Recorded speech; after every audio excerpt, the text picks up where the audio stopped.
Vasudevaya. Om Namo Bhagavate Vasudevaya. Om Namo Bhagavate Vasudevaya. So reading from the Bhagavad-Gita as it is, chapter 1, observing the armies, text number, last 3 verses, 45, 44, 45, and 46. Do we need translators here? You have the translator? You'll actually translate? What's that? Does anyone else need a translator?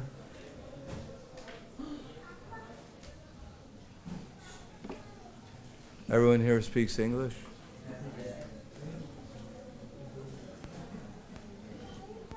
Who's not raising their hands? Kavarish Pangliski? Panimayish Pangliski? Yeah. Perivocek? Yes, Perivocek?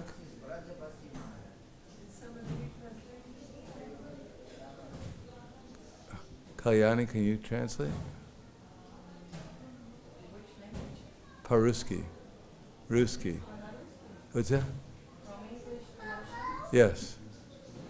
Difficult? Trudno?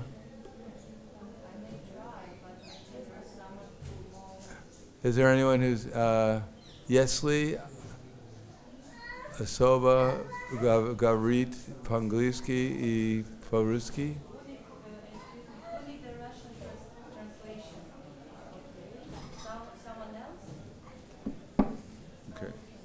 Okay. Gavaru Medlina. I think her also. Ona.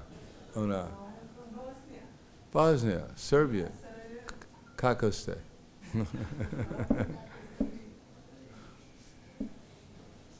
Resumen Pangliski? Net.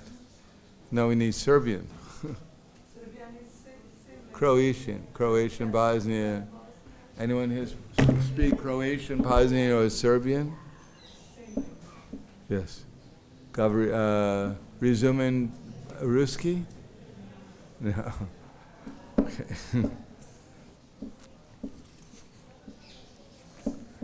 Aho bhata mahapapam kartum vyavasita vayam yadraja sukalo vena hantum swajanam udyata.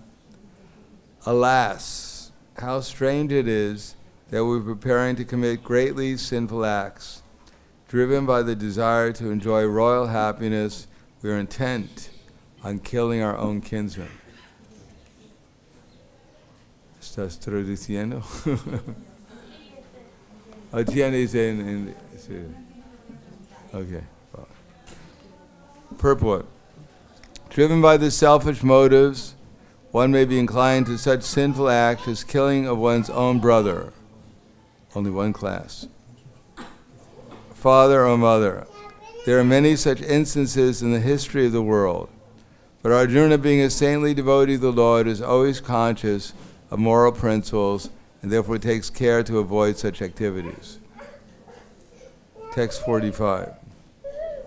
Idimam apritikaram ashastram shastra panaya datarasrarane hanyus tame shemataram bhavat. Better for me if the sons of Dhritarashtra, weapons in hand, were to kill me unarmed and unresisting on the battlefield. Purport. It is the custom, according to Kshatriya fighting principles, that an unarmed and unwilling foe should not be attacked. Arjuna, however, decided that even if attacked by the enemy in such an awkward position, he would not fight. He did not consider how much the other party was bent upon fighting. All these symptoms are due to soft-heartedness resulting from his being a great devotee of the Lord. So the last verse in this chapter. Evam yuktva Arjuna sanjaya vacha evam uktva Arjuna sankye ratopasto pasvishat vishvija sasram chapam shokan samigna manasa.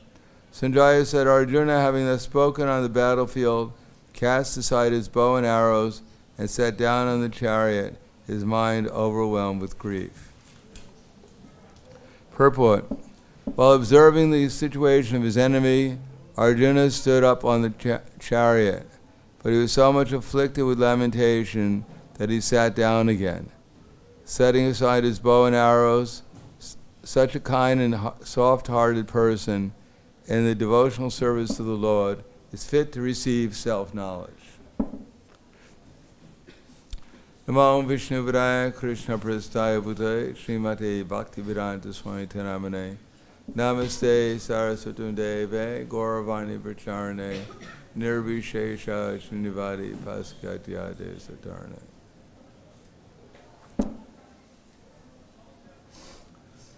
As we know, Bhagavad-Gita is a book meant for the conditioned souls in Kali Yuga, and that Krishna is using Arjuna as his instrument to ask questions, so that when we hear the answers to the questions, we can try to make progress towards two things. One of them is to realize the difference between our actual selves and our illusory identification with our gross and subtle material bodies.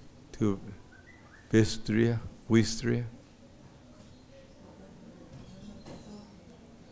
Panimayesh, Medlina, Pagavaru Medlina, Chem Medlina. In other words, Bhagavad Gita is spoken for us, but we have to listen to it in order to understand it. First of all, Arjuna is the conditioned soul who is in the stage of lamentation. So everyone is lamenting. Anyone who has a material body has to lament, because the material body is lamentable. For one thing, we have to die. So that's quite unfortunate. What can be more unfortunate than having to die? Because when we die, we lose everything. Whatever we think we are, whatever we think we have, everything is taken away. So Arjuna was about to kill his relatives and take everything away from them. And he himself might die, and everything would be taken from him. But Krishna will dispel his illusion, because actually we don't have anything. Anything more than if we were dreaming, we actually believed that the palace that we owned in the dream actually belonged to us. Or that the body we had in the dream was actually our body. Or whatever was occurring in the dream was actually happening to us. So our material existence exactly is the same thing. Very temporary, short dream, which we'll soon we'll wake up from, and either we have another dream in the future, or we actually wake up and find out who we are. So Arjuna, he wasn't a demon, and therefore he was willing to hear from Krishna how to solve his problem. So the fact that we have a problem is not a problem, or maybe it is a problem, but the biggest problem is that we're not interested in solving our problem. We think our problems are we don't have enough illusion, or we don't have the right illusion. So that's the biggest problem. We want to change our illusion from one illusion to another illusion. So that's called illusion. if we understand that we're an illusion and we try to get out of illusion, that's hope.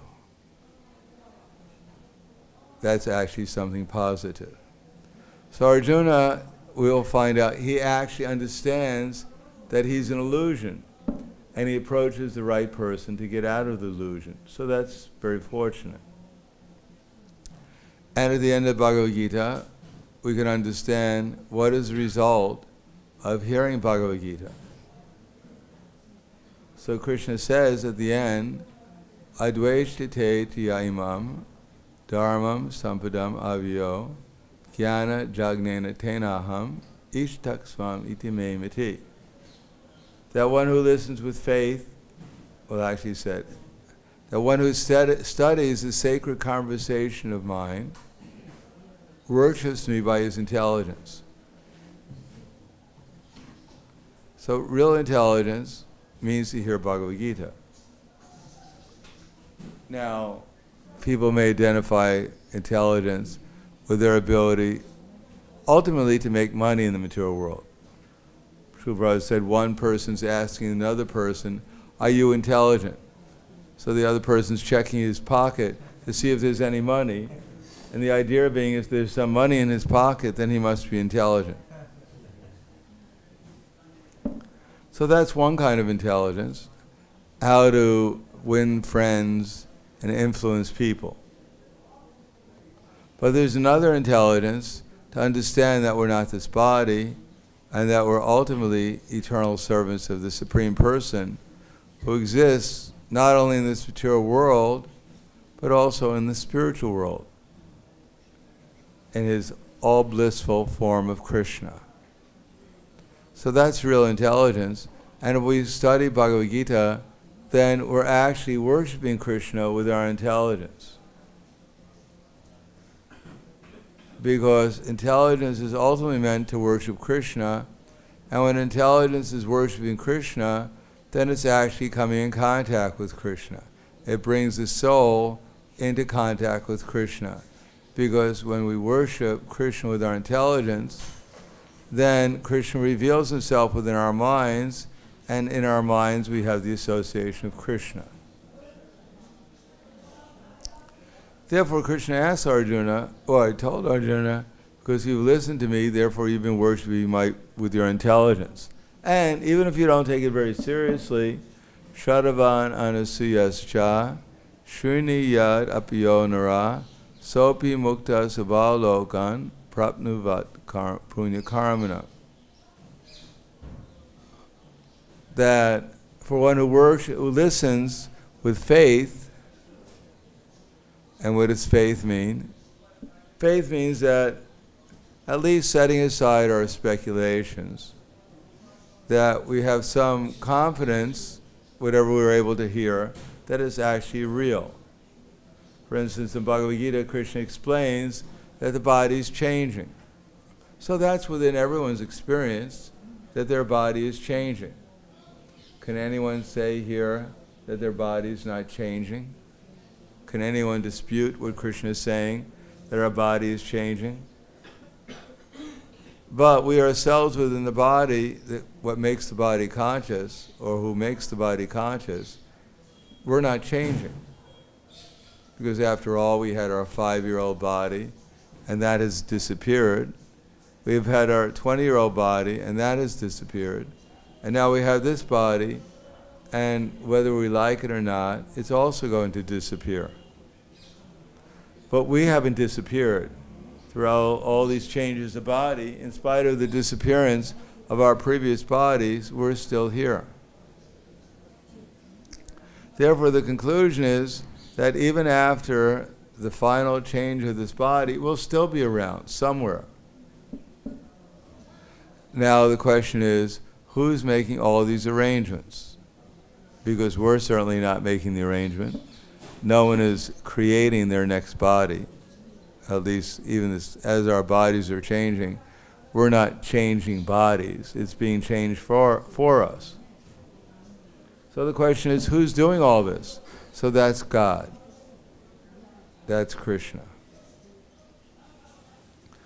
The purpose of life is to know who we are and who Krishna is. And that's called faith. That actually Krishna spoke very nice words to Arjuna. He explained about the eternality of the self, and ultimately he talks about the super self within our body who's directing us, giving us intelligence, either real intelligence or false intelligence. And he's telling us about Krishna, who's the source of the soul and the super soul and everything else. To hear Bhagavad-Gita and to accept or understand part of it is called faith. Now, after hearing that Krishna is God, the source of everything, the proprietor of everything, one may become envious of Krishna. Why does Krishna have so much and I have so little? I have nothing. Everything's Krishna's. So one may become envious of Krishna. But if we listen with faith and without enviousness, then at least one will become purified, and the next lifetime will become in the higher planetary systems. But Arjuna is way beyond such a materialistic conception of hearing Bhagavad-Gita. So therefore Krishna asked Arjuna, Kachit etat shutam parata dvaya kaigrena chetasa Kachit agana samoha pranatas dhananjaya. He asked Arjuna, have you actually taken it seriously what I've been telling you? Have you heard with ekagra, with one-pointed intelligence? Have you actually paid attention? Or you were asleep, or you didn't really take it very seriously? Krishna had so many I heard so many things from Krishna. I heard the same thing yesterday. He's saying the same thing today. And even if I fall asleep, tomorrow I'll hear it. Have you heard it with attention? And Krishna tells Arjuna, now I'm going to judge whether you heard it with attention or not by two different things. Is your ignorance dispelled? Now, ignorance doesn't mean you get 100 on your spelling test. But ignorance means, are we identifying ourselves with these gross and subtle material bodies, or are we identifying ourselves as a servant of the servant of the servant of Krishna? Now, if we identify ourselves a little bit more as a servant of the servant of the servant of Krishna, which practically means that we're inquiring from Krishna and his representatives what we should do with his energies, and we're doing these activities to please him, and therefore spontaneously remembering Krishna's representatives and Krishna, that's called becoming free from ignorance and illusion. Now after hearing Bhagavad-Gita, and we're still lamenting, we're still hankering for some material thing, either some material progress, making money here, or going all the way up to the heavenly planets, then we're still in ignorance and illusion. And although Bhagavad-Gita may give us some material benefit, but the actual benefit won't be there. In other words, Brahma bhuvana loka punarvartanojana mamupeti tu konteya punarjanma navidite. From the highest planet in the material world all the way down to the lowest, they're all places of misery, where repeated birth and death take place. But Krishna says, one who comes to my abode, he never takes birth again. So if we don't hear that, and we hear, oh, I can go to the heavenly planets, I can enjoy there for a long period of time, therefore I'll hear Bhagavad-Gita and chant shnik shnik ram ram day day day day, hey kitty kitty, hey kitty kitty. 16 rounds every day. Then some material benefit will be there, but ultimately it's a cycle of birth and death, and therefore sometimes we may go up to heaven, and sometimes we may have a personal interview with Yamaraj. Showing us our new 2018 dog body.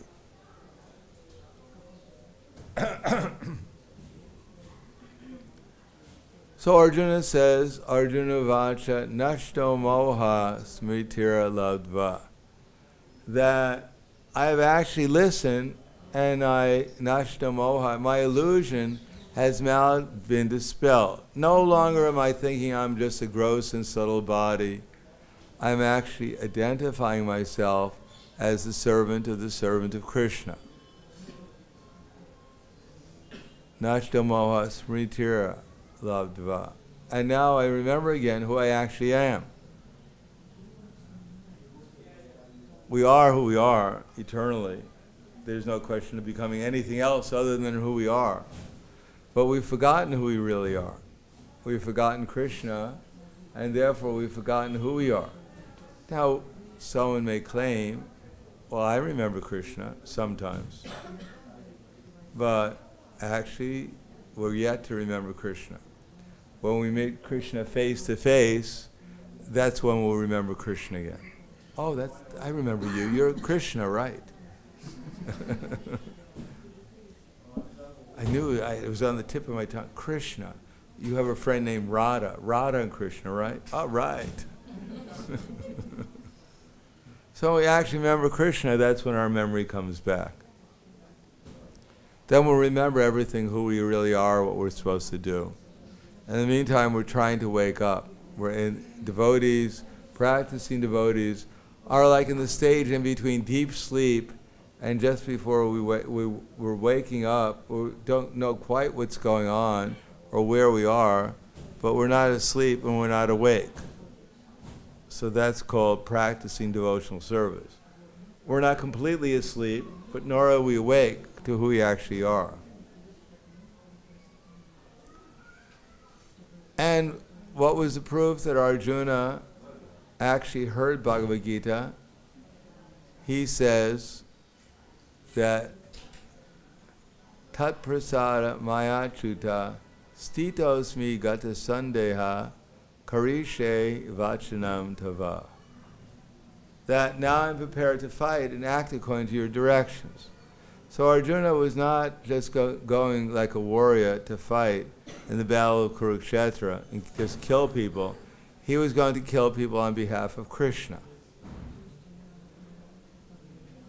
Now, it's not, in this age, practically speaking, there are no Kshatriyas. So Bhagavad-Gita is not a book meant to teach us that we should go out and kill people. No, it's a book telling us that whatever we do, we should do for Krishna, even if it's as a warrior, authorized warrior. Because there are people who are in the army, and at least according to the government, they're authorized to go out and fight. But everyone should fight for Krishna. Nowadays, when people fight, they fight usually for their false ego, or they fight for materialistic gain.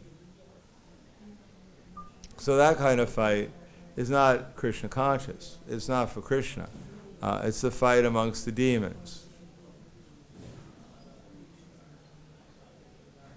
In the history of the universe, generally there are fights between the demons and the devas. That will go on eternally. But nowadays it's mostly, because there are hardly any devas, it's the fight between one asura and the other asura. But Arjuna, he heard Bhagavad Gita, and therefore in Bhagavad Gita Krishna says that Trividan arakasyedam dvaranashtam atmanaha kama kroda tatalovas tasmad etam trayam tyajet. That there are three gates leading to hell: lust, anger, and greed. Now these are the very source of inspiration for modern people. People can't live without lust. They buy books just and read them, or magazines, just to become more lusty. They go to movies to increase their lust. Even the food they're eating is all meant to increase their lust. And the success, they think, is they become greedy. if people are greedy, they're considered to be advanced. If I have $100 in the bank and I want $200, that means I'm inspired. If I have $1 million and I want 2 million, then I'm more inspired. If I have 10 billion and I want 20 billion, that means I'm the most advanced amongst the inspired demons.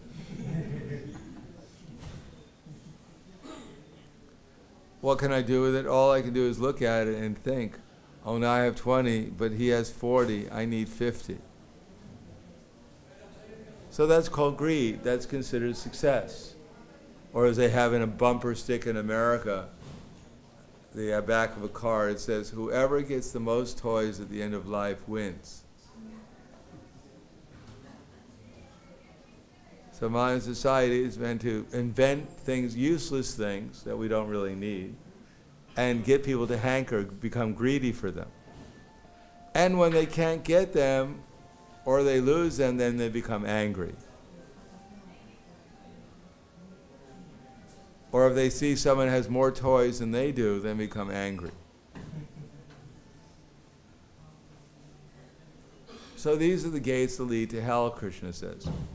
And a sane person should try to get free from them. So how are we going to become free from them? Is there a pharmaceutical pill that we can take to get free from lust, anger, and greed? Certainly there are pills that people take to become more lusty, angry, and greedy. But Krishna says, Yat ksastra vidim ustrija vartate kama karata dasasidim avapnoti na sukham na param gitim. That those who give up Shastra can have neither peace nor happiness, or those who give up Shastra and act whimsically can have neither peace nor happiness nor the supreme destination. So Arjuna, he looked over his family and he became full of lamentation. The fact that he had to kill his family and his friends in the battlefield, in the battle of Kurukshetra. So he became overwhelmed with lamentation. So this is called kama karata, whimsical. Now people don't think it's whimsical. They think they're following their heart, their emotions, their feelings. They think that's the most valuable thing you can follow, is the way you feel. As if your feeling, at least as if people's feelings have created the universe. As if their feelings will make the universe a happier place to live in. That people will not have to go through, because I feel so good, people will not have to go through old age, disease, and death. There'll be no more animal slaughter because I feel a certain way. There'll be no more intoxication. Children will be born and live forever because of the way I feel. So this is whimsical. Our feelings, all they do is place us in another material body to suffer. But if we use our intelligence according to Shastra and dovetail not only our activities but our feelings in relationship to Krishna, because we have to feel, but we should feel for Krishna. We should feel for the conditioned souls who are ignorant of Krishna. Not feel for our body and mind and make others the victims of our desires for sense gratification. The conditioned soul, he feels like he should enjoy other living entities. And he thinks that's for his good. But actually one should feel for Krishna, and one should feel for everyone else the fact that without Krishna no one can become happy. Everything else is called whimsical. And in order to understand what we can do for our own good and for other good, everyone else's good, we have to follow Shastra. But if we don't follow Shastra, then we won't know what to do for our own good. We won't know what to do for anyone else's good. And therefore we'll obtain neither peace nor happiness, nor the supreme destination. Therefore, tasmat shastram pramanam te karya vivyastito gyatva shastram vidanokta karma kartum iharasi. Therefore, one should know what is duty and what is not duty by the Shastra, and knowing such duty, one should act so we can gradually become elevated. And what does Shastra say? Ashdadana hutam dar.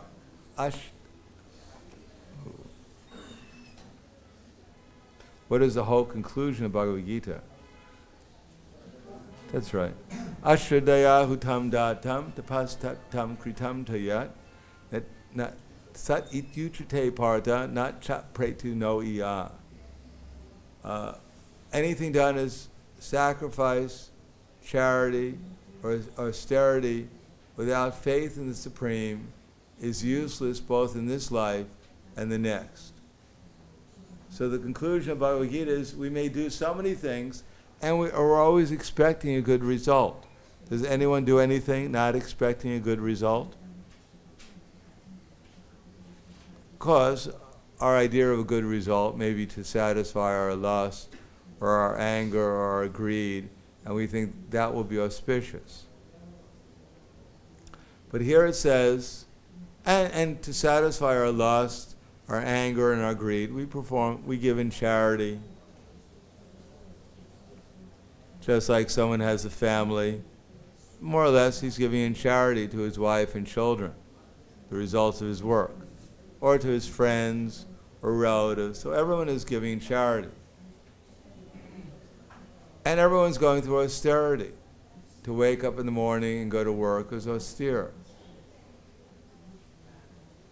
And sacrifice. We're utilizing our energies for one purpose, worshiping or sacrificing for some purpose, hoping to get a good result. But anything done as charity, austerity, or sacrifice without faith in the Supreme is useless both in this life and in the next. Because the only result one will get is repeated birth and death. Therefore, Arjuna is lamenting because he was unhappy about possible results he would get from fighting with his relatives, but he was confused. And because he was fortunate enough to have Krishna as his chariot driver, therefore he turned to Krishna, because he recognized, right now I'm lamenting, and this is not a very happy state to be lamenting. And therefore, although it appears that I'm so learned, I can quote from so many Shastras, but if I'm lamenting, what is the value? If I'm not happy, if I'm hankering and lamenting, then there must be something wrong with all my knowledge is not serving me very well. We may be very proud of our degrees, we may be proud of how much intelligence we have, but if we're hankering and lamenting, then we're fools. So this will be Krishna's first instruction to Arjuna. Asocham cha pragyam vadam shabashasa katasums agatasums cha nanu sochati pandita. While speaking learned words, you are mourning for what is not worthy of grief. Those who are learned lament neither for the living nor for the dead. So of course most of us we lament and we have no knowledge, so we don't mind, we don't consider ourselves pandits. We know we're fools, but we don't realize what is the process of becoming learned. There are others, Maya Pritagyanas, who believe that they're very intelligent, or even Naradamas, who believe that by making money they can improve their situation. There are others, the Asram Bhavam Ashrityas, who simply are envious of anyone who has more than they do. And then there are the mudhas. Most people are mudhas. They're just happy if they have a place to sleep and they can fill their stomach. They think our life is successful. But Bhagavad Gita is meant for people who are just like Arjuna, who realize that they're suffering. They realize they're hankering, they're lamenting, and they're not getting a higher taste other than that. And they realize that whatever they do will be a useless waste of time. Therefore they approach those who are actually learned, like Krishna, and Krishna says, you're mourning for what is not worthy of grief. So we're also lamenting and hankering, but it is said that Nite vidu swartakatim hi Vishnu darashya ye bahir artamanina. Only when we realize Krishna, or to the extent that we realize Krishna, can we see that that which we're hankering for and that which we're lamenting for is insignificant. That compared to Krishna, everything is tuchavat. It's completely insignificant. Therefore, this simple process that Srila Prabhupada gave us will not only gradually eliminate our hankering and our lamentation, but ultimately will deliver to us Krishna, and when we get Krishna, everything else will seem like it's insignificant.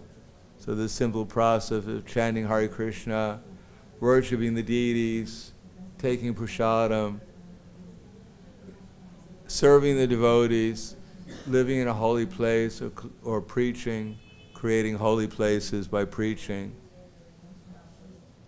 and hearing Srimad Bhagavatam, Bhagavad-Gita, this will create, well, it will give us an opportunity to directly associate with Krishna, and the more we serve Krishna, the more we realize our relationship to Krishna through the process of service, then the more everything will be revealed, and we'll see that there's nothing to hanker for, there's nothing to lament about. Everything is going on perfectly by Krishna's arrangement. We don't have to worry about anything. We just have to worry about whether Krishna is happy or not, whether we're actually trying to please Krishna and Krishna's devotees. So, thank you. Any questions? Yes.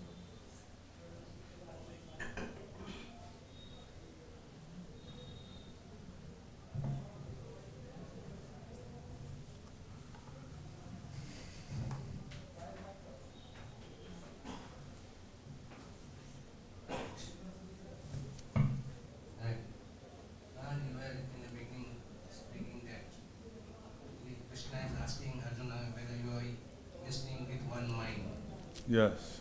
So, you see, now in this Kali Yuga, one mind we cannot concentrate on one thing because we have this vast ocean of these Shastras. So, we are sometimes bewildered in so many other things, just like when we hear Bhagavatam or Bhagavad-Gita or Chaitanya, when we hear, then our mind is gravitating in different directions. We cannot concentrate on one thing. So, can you suggest that how we should concentrate only on Krishna? Well, did everyone hear the question?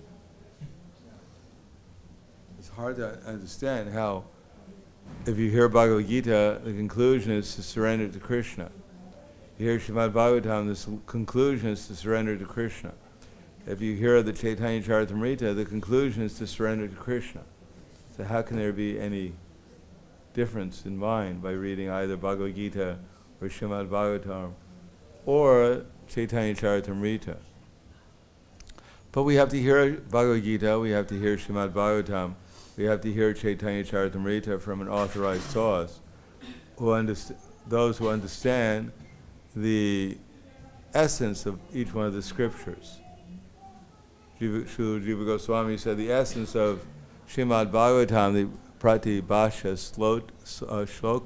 shloka, is Ete Changsa Kala Pumsam Krishna's tu Bhagavan Swayam. The Krishna is God. The essence of Bhagavad Gita is, well, probably gives different things, but ultimately it's surrender to Krishna. Manmana bhava mad bhakto madhyaji mamnam guru. And the essence of Chaitanya Charitamrita is Krishna Varnam Tvisa Krishna Sango Pankastra Parshadam. In this age we're worshiping Krishna through the chanting of the holy names. So in Bhagavad Gita, Chaitanya Charitamrita, Srimad Bhagavatam, the essence is serve Krishna. Yes.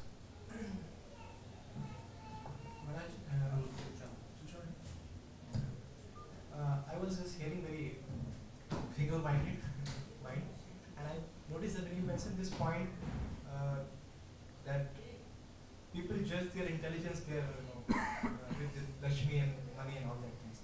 And you get this example of American toy, and you have more toys, you have less toys. So comparatively, you see, in this world, people judge you by your external achievement, by your more wealth that you possess. And if you don't have, then you feel very inferior yourself. So I was wondering, is there any middle path, any single path people have created on their own feeling? As you mentioning that they think that by their feeling, by their feeling, their change may happen, or they have their own feeling. Some world may change because of their feeling. You were mentioning this point. Because I've seen there's two truths, either it's spiritual or it's material. Things are in two ways, either it's spiritual or material. So either what Krishna is saying is truth, or his material what is saying is false. There's no truth in between. But people have their own thinking, on perception that this is something we think and this is something right. So I think, even devotee I've seen that they have so much knowledge and so much understanding, so much knowledge about Gita and Bhagavad and all that thing. But despite having all this knowledge and having understanding, they judge you, they treat you by their own standard. Like they have their set standard. Even if, for example, if they have to give some relationship, something is about to take place, they will put questions which are very much based on material. Though they know the reason of that nothing is permanent, and they don't believe in Krishna and then higher philosophy, they never take all this question in consideration while asking those questions. So my question is to you, Maharaj, is there any middle path and any something in between, beyond this spiritual or material thing? No. Either we serve Krishna or we serve Maya. There's no middle path. There may be a path of elevation, which is also created by Krishna, called Varna Ashram. But that's also Krishna's instructions, how to gradually surrender to him. But Krishna says, Ye yatamam prapadante tam taiva bhajamyaham mama vartmanu vartante manusha partha sarvashaha. That all of them, as they surrender into me, I reward them accordingly. Everyone follows my path in all respects, O son of Kunti. So there's only one path. The path created by Krishna. We follow it, then we'll go up. If we don't follow it, we'll go down. It's as simple as that. If we're not aware of it, then we're in ignorance, and we'll have to get the results. If we become aware of it and actually agree to it, then we'll become elevated. But there's no middle path.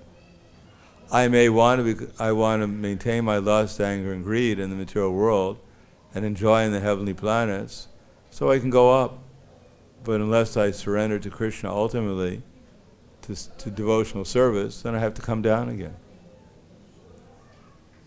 So I may accept some path that will lead me up to get better material enjoyment, but ultimately I'll have to come down again if I don't accept Krishna consciousness. Yes? There is no middle path. We see in Bhagavad-Gita there is karma, kanda, Krishna, he tried to gradually elevate Arjuna from karma, kanda. Arjuna was first in vikarma. He declined to fight. Yes, you can take so many paths. There may be so many paths, but there's only one path to become Krishna conscious. So there may be intermediates to that path that we may accept on the progress of becoming conscious of Krishna. But there's only one path to become Krishna conscious. Now we may accept the intermediate, but according to our acharyas, those are also hellish. Then the material world, this idea that there's good and evil in the material world is all a false thing. There's only evil. There's only bad in the material world. It's almost like, well, it's exactly as Prabhupada said, you may have wet stool and dry stool. Some people think that wet stool is better than dry stool, and other people think that dry stool is better than wet stool. But the subject matter is stool. So whether it's karma kanda, jnana kanda, whatever, as Narottam Das Thakur said, Vishaya kanda. They're all pots of poison. Because they're all dealing with the same lust, anger, greed, the same old age, disease and death, and birth again. So if one wants to think that going to the heavenly planets is going to be enjoyable, is progress, then one may think like that. But according to our acharyas, Kaivalya Narakayate, Tridasha Purakasha Pushpayate, Dordentendriya Kala Sarpa Patali Damstrayate, Vishva Purna Sukayate, Vidimahendridis Kitayate, Yak Karuna Vaibhava Tam Goram Evastumaha. So one may think like that from a materialistic point of view, but from the absolute point of view, it's like phantasmagoria, the heavenly planets. Merging in Brahman is like going to hell, and getting yogic powers is useless. That the whole world, for a devotee, seems like it's full of happiness, and even the greatest personalities in the universe seem all equal and equally insignificant. Such is the mercy of Chaitanya Mahaprabhu. So if one gets the mercy of Chaitanya Mahaprabhu, then one will understand that there's no real value of going to heaven or merging in Brahman. The only real value is to get his mercy, and become conscious of Krishna. So we can imagine intermediate paths, but they're all paths leading to nowhere without becoming Krishna conscious. What's that? I understand now what you mean. That there is one path, right? But people are not in this highest path. Yeah, so therefore they'll have to remain in the material world. Ashadadana Purusha Dharma Syasya Parantapa Aprapyamam Nivartante Mrityu Samsaravartmani. Those who are not faithful to the path of devotional service cannot obtain me, and therefore they have to come back to repeated birth and death. So we may imagine so many different paths, but we'll have to come back to repeated birth and death to experience them. All right, thank you very much. Granthara Srimad Bhagavad-Gita Ki Jai, Srila Prabhupada Ki Jai, Gaur Premanande.